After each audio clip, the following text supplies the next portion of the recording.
Alright, let's talk about getting paid in crypto. Yep, Bitcoin, Ethereum, maybe even Dogecoin. Sounds like something out of the future, right? But for a lot of people, it's already happening. So why would anyone want to get paid in crypto instead of cash?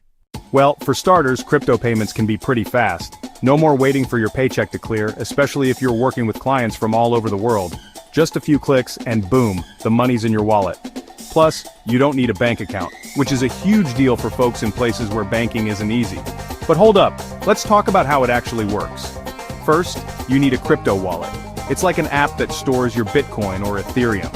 When you do a job, your boss or client sends crypto straight to your wallet address, kind of like sending money to your email. Platforms like Bitwage or Coinbase make the whole process smoother, handling conversions and even helping with taxes. Now let's get real about the pros.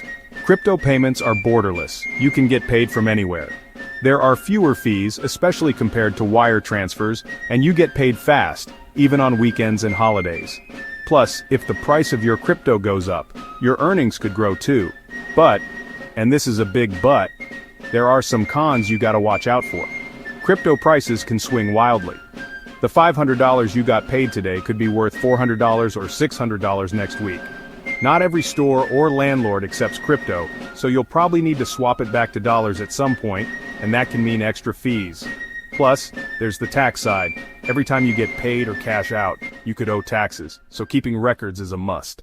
So, should you get paid in crypto? It really depends on your needs and how comfortable you are with risk. If you're into tech, want fast payments, or work with international clients, it could be a game changer. Just remember, always do your homework. And don't go all in without understanding the risks. Let me know in the comments. Would you ever get paid in crypto? Or is cash still king for you? Don't forget to like, subscribe, and hit that bell for more money tips. Catch you in the next one.